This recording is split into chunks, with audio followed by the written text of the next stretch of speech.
Horror seems to lend itself tooth and nail to franchise development more than any other genre out there. Nevertheless, while the promise of a first film is enough to inspire desire in audiences for more, the quality of sequels tends so often to decline, merely capitalizing on the property without putting in the effort to make something worthwhile.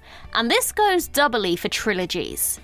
It can be tricky to stick the landing on the third film if the second film has been bad, but even more so if it's been good. Horror sequels that are good enough or make enough money to warrant a third outing have a lot of work to do to make what so often wasn't imagined as a trilogy into one. So with that in mind, I'm Ellie for What Culture, and here are 10 horror movie trilogies that have the worst endings. Number 10, Hostel. Long before Eli Roth was making disastrous sci-fi video game adaptations, he was known as something of a splatter legend, helming the likes of Cabin Fever and, of course, Hostel. The first film plants itself in the place Americans fear most, rural Eastern Europe, and offers up some unsuspecting backpackers to an underground torture club. Part 2 returns to Slovakia with a new cast, more money, and a few more elaborate set pieces. Despite not being as raw, surprising, or inspired as the first, and killing off the first film's only survivor early on, it manages to put enough meat on the bone to sustain the series. Enter Hostel Part 3. Roth has jumped ship, and recognizing that yet another Slovakian nightmare might put audiences to sleep, new director-writer team Scott Spiegel and Michael D. Weiss transplant the action to Vegas, with half the previous film's budget. Once again, there's no character continuity, and the direct-to-video vibe is strong from the outset, featuring a bunch of TV and no-name actors. The film feels more Saw than Hostel, with room after room of yawningly creative kills strung together on a string and sellotape plot. Needless to say, this flaccid third entry killed the franchise for good.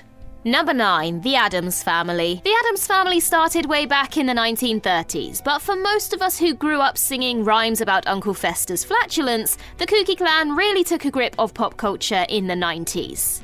The 1992 horror comedy rounded up Angelica Houston, Raul Julia, and Christopher Lloyd in their prime. Its sequel, The Addams Family Values, served up more of the same, but this time with an even darker edge and a brilliant subplot with Wednesday and Brother Pugsley at summer camp, taking on future Buffy star Mercedes McNabb's bratty preteen Amanda Buckman. However, with the third film, Addams Family Reunion, the wheels well and truly came off.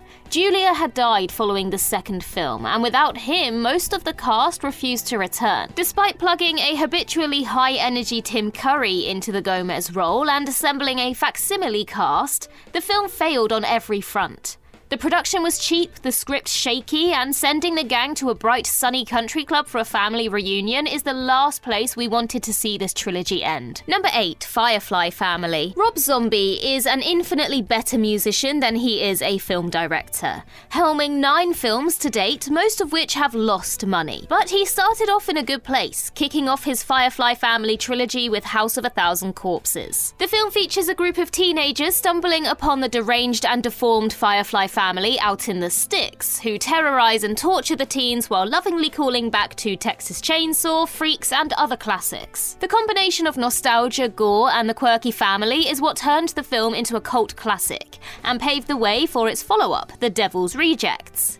After an opening shootout, the film is spent with 3 of the family on the run from a zealous sheriff determined to end them at all costs. While not as strong as the first film, the alternative perspective, mounting action, and closer look at the characters gives something grisly to chew on. Unfortunately, Zombie decided the film, which ends in a surely fatal Butch Cassidy-style shootout, needed a sequel, and 3 from Hell was spawned. Sid Haig's ill health caused Zombie to kill off Spaulding, the film's best character, in the opening sequence, and from there it's a downhill slide into manic boredom. The remaining characters settle into type, exchanging insultingly bad lines while not having anything to do, and it's a gasp of relief, not fear, when the 2-hour film finally ends. Number 7, the Cornetto Trilogy. Due to Edgar Wright and his stars Simon Pegg and Nick Frost's sublime comedy, and the blending of a multitude of genres, people often forget that the Cornetto Trilogy is horror at its core.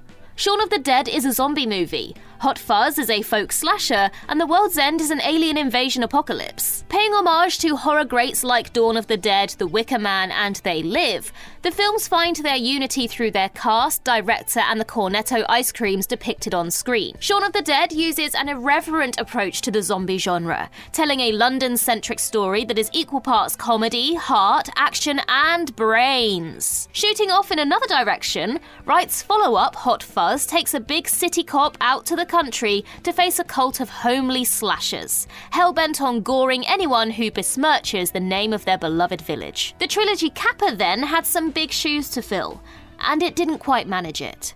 In The World's End, a group of friends, now in their 40s, embark on a pub crawl that inadvertently uncovers the fact that the people of their hometown have been replaced by aliens. The film ends on a literal apocalypse as the aliens' departure triggers a cataclysmic global event. While the scope is admirable, this departure from the scale of the previous entries doesn't fit the trilogy's feel or trajectory, and leaves the third film looking like an extra limb. Number 6. Blade. Stephen Norrington's first film in the trilogy introduced Wesley Snipes as Blade, a sort of blood-sucking shaft, whose trench coat and shades slotted in nicely with the too-cool-for-school late 90s cyber aesthetic that The Matrix helped kill. Out to avenge his mother's death and put paid to the vampire plague once and for all, Blade faces down a host of big nasties in his first outing and lays the groundwork for Guillermo del Toro's explosive sequel, Blade 2. While inferior to the first, the second helping is nonetheless admirably ambitious in its stunts and style, if not in character development.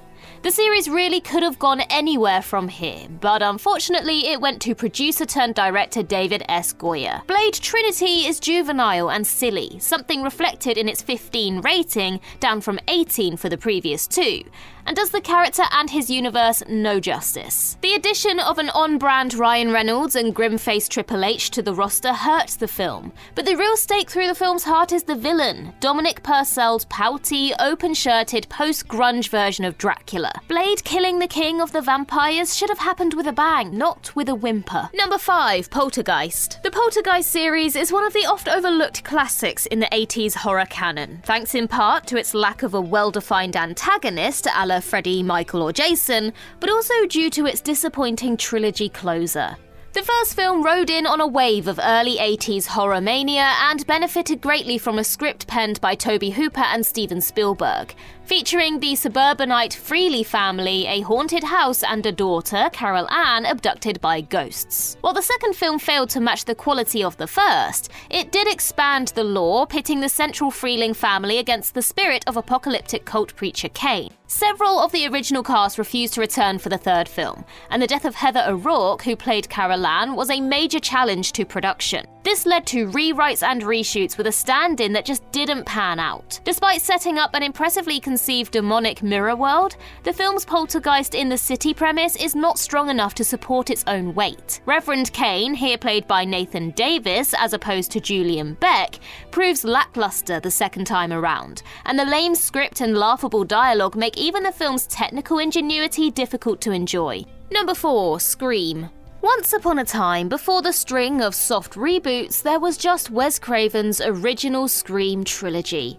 3 films that told the story of Sidney Prescott, a young woman who can't seem to shake her Ghostface killer. Reviving the slasher movie, the trilogy put a postmodern spin on the genre's conventions, calling attention to the gaps, inadequacies, and glaring errors that fans have been shouting at the screen for decades. Scream is set in Woodsboro, California, with Ghostface, a figure with a large knife, black cloak, and Edvard Munch-inspired mask, picking off high schoolers one by one around our leading lady. Following the unmasking of a pair of Sydney's classmates, Scream 2 takes us with her to Windsor College, where a new Ghostface does much the same to her university classmates, before yet another pair of killers is revealed. One being the mother of one of the first film's killers. So far, so convoluted, but that's kind of the point. Scream 3 takes place around the Hollywood set of Stab, a film replicating Ghostface killings for a mainstream movie audience.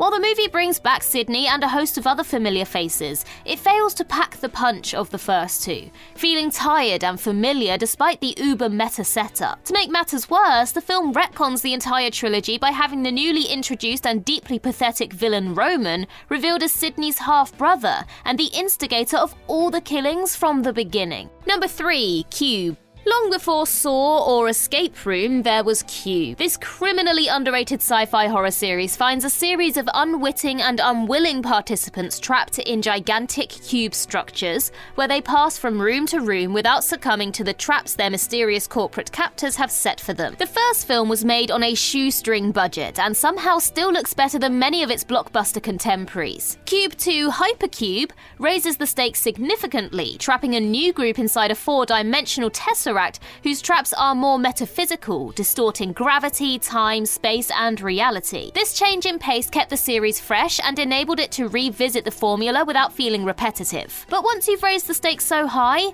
the only way to go is, well, back. Rather than escalate the action further, Cube Zero operates as a prequel, taking us back to an early prototype of the cube and offering the first real glimpse of the people controlling its function. While this is perhaps the best possible option for a series that didn't want to descend into absurdity, it is nonetheless a big step back, demystifying the other films and ending the trilogy on a bum note. Number 2, The Lost Boys. Joel Schumacher arguably did more for vampires with one film than Anne Rice did in 13 books, launching bloodsuckers out of the coffin and onto the beach with his 80s zeitgeist classic, The Lost Boys. In the film, we're introduced to Kiefer Sutherland's trench-coated David and his gang of partying, motorbiking, bridge-hanging creatures of the night, who feast on locals on the Californian coast, and face off against Corey Feldman and Jameson Newlander's nerdy vamp hunter Frog Brothers. It took 2 decades for any kind of sequel to materialize, and it went straight to video. The Tribe takes place some years later and follows a new brood of vampires with one connection to the past.